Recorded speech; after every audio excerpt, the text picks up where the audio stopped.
안녕하십니까 시청자 여러분, 박정호입니다. 2021년 3월 첫 방송 시작하겠습니다.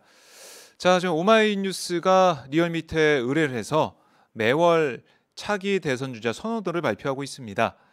이번에는 어제 저희가 기사를 냈거든요. 이거 잠깐 얘기를 하고 저희가 오늘 방송도 시작을 해볼 텐데요. 2021년 2월 여야 차기 대선 주자 선호도, 관심 있게 볼 수밖에 없는 게 바로 이른바 빅3라고 할 수 있는, 그동안 저희가 추세를 쭉 봐왔던 이재명 경기도지사와 이낙연 민주당 대표, 윤석열 검찰총장의 지지도 선호도가 궁금합니다. 자, 지금 보시는 것처럼 이재명 지사 23.6%, 그러니까 지난 1월에 23.4%보다 0.2%포인트 상승을 했고요. 그리고 윤석열 검찰총장 같은 경우는 1월에 18.4%였는데 2월 조사에서는 15.5%로 좀 빠진 그런 모습을 볼 수가 있습니다. 눈에 띄는 게 이낙연 대표예요. 1월에 13.6%까지 떨어졌던 그 지지도가, 선호도가 15.5%로 반등을 했습니다. 그러니까 이렇게 해서 이재명 지사가 1위를 유지하고 있고 그 뒤를 윤석열 총장, 이낙연 대표가 가고 있는데 15.5%로 두 후보가, 두 사람이 동률입니다. 공동 2위를 차지하는 모습을 볼 수 있고요. 그 뒤를 안철수 국민의당 대표가 7%, 그러니까 1월과 비교해 보면은 한 1.7%포인트 상승을 했는데 4위로 오르는 모습 볼 수가 있고, 그 뒤가 무소속인 홍준표 의원입니다. 6.6%, 1월에 5.2%보다 한 1.4%포인트 상승을 했는데, 안철수 대표가 좀 야권에서는 좀 눈에 띄는 그런 상황이고, 그 뒤를 보면 오세훈 전 시장 3.2%, 1월보다 오히려 떨어졌고요. 추미애 전 장관 같은 경우는 3.4%에서 3%로 좀 더 하락을 한 그런 모습 보시고, 그 뒤에 나경원 전 의원 같은 경우는 글쎄요 4.6%까지 갔다가 2.8%로 좀 많이 떨어진 모습 볼 수가 있겠습니다. 자, 이재명 지사가 좀 어떻게 보면은 유지를 하고 있다, 1위를 수성을 하고 있다라는 생각이 들고, 물론 왜 30%까지 치고 나가지 못하느냐 이런 얘기 할 수가 있는데요. 제가 볼 때는 20%대를 유지하면서 또 상승을 했습니다. 오히려 그 부분을 볼 때 이재명 지사가 지금 얘기하고 있는 그런 정책이나 여러 가지 발언, 이런 것들이 지지들을 계속 받고 있는 상황이 아닌가라는 생각이 들고요. 물론 당내에서도 견제가 좀 시작이 되고, 재난지원금, 그러니까 기본소득 그 프레임 관련해 가지고 여러 가지 얘기가 나오고 있지만, 아직까지는 이재명 지사가 좀 보여주고 있는 그런 선명성이나 이런 것들이 지지를 받고 있는 모습이다라고 볼 수가 있겠고, 윤석열 총장 같은 경우는 계속해서 좀 하향세를 보일 수밖에 없다는 것, 저희가 지난번 배철호 리얼미터 수석전문위원 모셔가지고 얘기 들었을 때 반사체, 발광체 얘기를 했지 않습니까? 그러니까 윤 총장은 발광체가 아니라 반사체의 상황이 있는 거다. 그러니까 추미애 전 장관이 지금 사라진 상황이니까 오히려 주목도가 떨어진 게 아니냐라는 그런 생각을 하는 상황이고요. 이낙연 대표 같은 경우는, 이제 국회에서 뭔가 좀 성과가 나오고 있는 상황이고, 법안 처리나 아니면 재난지원금 문제 이런 것들이 가시화되면서 이낙연 대표에 대한 지지도도 좀 높아졌다, 이렇게 볼 수가 있겠습니다. 이낙연 대표도 이제 반등하고 있는 상황이고, 근데 이낙연 대표가 이제 대표직에서 물러나야 됩니다. 이제 이낙연 대선 주자로 다시 뛰게 될 텐데요. 그러니까 대표라는 후광 효과가 사라진 다음에 또 어떻게 앞으로 선호도 조사에서 나타날 것인가, 이것도 좀 궁금해 보이는 상황입니다. 이번 조사를 보면 호남에선 지지율이 좀 회복했어요. 이낙연 대표가 회복을 해서 또 지지를 많이 받고 있는 상황인데요. 이게 좀 이어질지 좀 봐야 될 것 같고, 윤 총장 같은 경우는 지금 딱히 글쎄요 어떤 상승 모멘텀이 있는 거는 아니라고 볼 수가 있는데, 그래도 지금 수사권 기소권 분리, 그러니까 중대범죄수사청을 두고 문재인 정부, 그러니까 여당과의 각을 세우는 그런 모습이 또 나올 수가 있어요.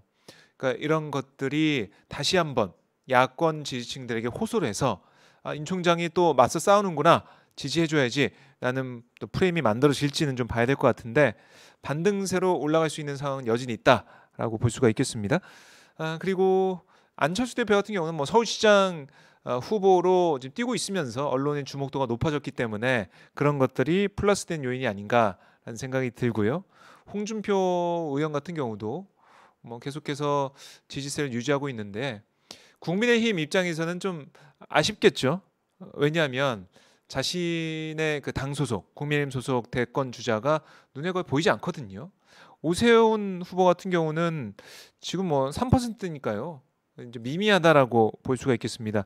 안 뜨니까, 국민의힘 후보 대선 주자가 안 뜨니까 김종인 위원장 입장에서는 답답한 거고, 김종인 위원장이 계속해서 뭐 새로운 인물, 뭐 40대 기술원, 경제 전문가 이런 걸 내세웠지만 결국 서울시장 후보 나온 면면을 보면, 뭐 부산시장 후보도 보면 새로운 인물이 없다는 겁니다. 그러니까 새로운 인물로서 당의 혁신과 변화한 모습을 설명해야 되는 상황인데 그게 안 되고 있다는 거죠. 국민의힘은 그 점이 김종인 위원장이 들어와서도 비대위를 꾸리는 다음에서도 바뀌지 않는 부분, 그러니까 결국 인물로서 그 당의 새로운 모습을 말하게 되는데 그건 전혀 안 되고 있다라는 생각, 그 점이 김종인 위원장이 뼈아플 것 같아요. 네. 자, 뭐 이제 경선, 그 서울시장 경선도 이제 마무리가 됐고 4월 7일까지 한 달 정도 남아 있지만은 그 선거 이후에는 바로 대선 국면이거든요. 지지난주에 나왔던 얘기가 뭐냐면 경선 룰, 그러니까 대선제 경선 룰을 바꿔가지고 후보 선출을 대선 180일 전, 그러니까 6개월 전이 아니라 한 3개월, 4개월 전으로 바꿔야 되는 거 아니야? 120일 전으로 바꿔야 되는 거 아니야? 이런 얘기가 나왔어요. 이거는 룰을 흔드는 건데 글쎄요, 이거는 실현 가능성이 그렇게 크지 않아 보이고요. 그러니까 당내에 주목받지 못했던 후보군들이 좀 희망사항처럼 내세운 게 아니냐 이런 생각이 듭니다. 기준이 흔들리게 된다면 이게 글쎄요, 오히려 오히려 그 당내에서도 비판이 나올 수밖에 없는 상황이에요. 네, 그렇기 때문에 후보 선출 시점을 더 뒤로 미룬다, 이거는 쉽지 않아 보입니다. 네. 자, 손효곰님 오셨네요. 반갑습니다. 좋아요들 찍고 합시다 오늘. 이런 좋은 말씀 주셨고요. 이낙연 대표에 대한 여러 댓글도 지금 달고 계신데요. 추세를 보면 이낙연 대표도 지금 반등에 성공했습니다. 그래서 반등하면서 좀 올라갈지, 우상향을 그릴지 그래프가, 아니면 다시 대표에서 물러난 다음에 이게 꺾이는 상황이 될지는 모르겠지만은 이낙연 대표가 1월 초에 새해부터 그러니까 사면론을 거론하면서 그래서 스텝이 좀 꼬였는데요. 그걸 이 법안 처리나 아니면 재난지원금, 사자 재난지원금으로 좀 상쇄를 하면서 반등할지, 이건 저희가 매달 저희가 조사하고 있으니까 지켜보도록 하겠습니다. 이재명 지사는 기본소득 관련해서 그러니까 비판을 받고는 있지만 이게 아젠다를 하나 잡아가는 거잖아요. 그러니까 코로나19 사태를 겪으면서 기본소득의 중요성 더 빨리 우리가 체감하게 됐죠. 그리고 1차 재난지원금은 전 국민에게 다 줬습니다. 그러니까 기본소득 개념으로 준 그런 면이 있고, 지금 4차 재난지원금은 뭐 두텁게 더 넓게 신속하게라는 그런 목표 아래에서 전 국민 지금은 안 됐습니다. 하지만 대상을 넓혔거든요. 그리고 문재인 대통령이 발언했듯이 이게 코로나19가 좀 잦아든다면 전 국민 위로금이 지급될 수 있다고 했습니다. 그러니까 기본소득에 대한 개념들 계속 실험이 되고 있는 거고요. 경기도에서는 또 2차 재난 기본소득 개념으로 해서 지역화폐로 지원되는 이런 상황이 됐거든요. 실험하고 있고 여기에 대한 평가를 국민들이 하고 있어요.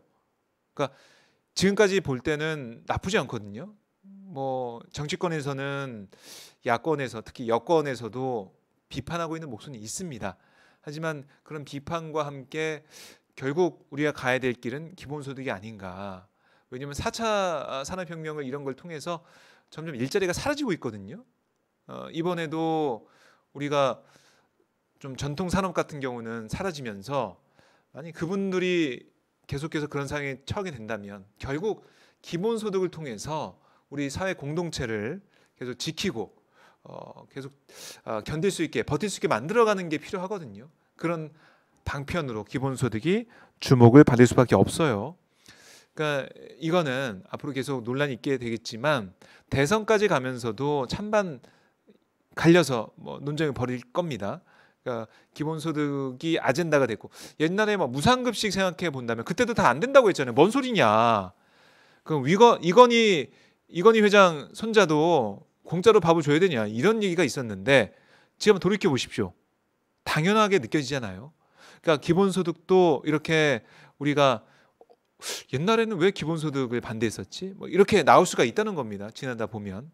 그러니까 이 시대 정신과 맞는지 지금 우리 사회 현상과 상황과 맞는지 일단 어우러져야 되는 건데 기본소득 코로나19 사태를 겪으면서 시대 정신이 돼가고 있는 게 아닌가. 결국 우리가 한번 겪어봐야 되는 그러니까 이 기본소득 사회로 가야 되는 그쪽으로 가고 있는 게 아닌가 이런 생각을 많이 하시는 것 같아요. 네, 뭐 이재명 지사가 앞으로 어떤 정책이 펼칠지 봐야 될 것 같은데 이재명 지사가 어떻게 보면은 좀 유리한 점이 있어요. 그러니까 지자체장을 하면서 그런 정책이나 이런 것들은 한번 해볼 수가 있다는 겁니다. 그래서 국민들의 반응을 보기 전에 경기도 안에서 좀 해보면서 여러 데이터를 만들 수가 있다는 거거든요. 이게 쌓이다 보면 이게 공약이 되는 거고 대선 가도에 도움이 되는 거기 때문에요. 그런 점이 유리한 점이 있고 윤석열 총장은 지금 공무원 신분이니까 뭐 정치 행보가 어렵죠. 그런 불리한 점이 있고 이낙연 대표도 당 대표로서 여러 가지 정책을 추진하고 있는 상황이긴 하지만 그래도 이 여당 대표라서 야당에 또 여러 가지 상황을 좀 봐야 되고요. 이런 것들 협치에 신경 써야 되는 부분들이 있어서 생각했던 만큼 좀 치고 나가지 못했던 부분이 있습니다. 그러니까 그런 세 사람의 처한 환경 이런 것들이 영향을 미치고 있다라는 게 저희 오마이뉴스가 의뢰한 리얼미터 차기 대선주자 선호도 조사 여기서 나타난 겁니다. 이재명 경기지사가 23.6%로 1위를 차지했고 이낙연, 윤석열 두 사람이 15.5%로 공동 2위를 차지했습니다. 자, 이제 1년 남짓 남아있는 상황인데요. 이 세 사람의 대선 경쟁 이게 더 불을 뿜을 것으로 보이는 상황입니다. 자, 이 조사는 무선 10%, 전화 면접과 무선 70%, 유선 20%, 자동응답, 혼용 방식으로 시행을 했고요.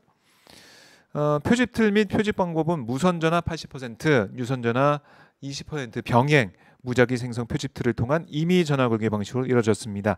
또 통계 보정은 2020년 10월 말 행정안전부 주민노동 인구통계 기준 성, 연령, 권역별 가중치 부여 방식으로 이루어졌고요. 표본 오차는 95% 신뢰 수준에서 플러스 마이너스 1.9%포인트입니다.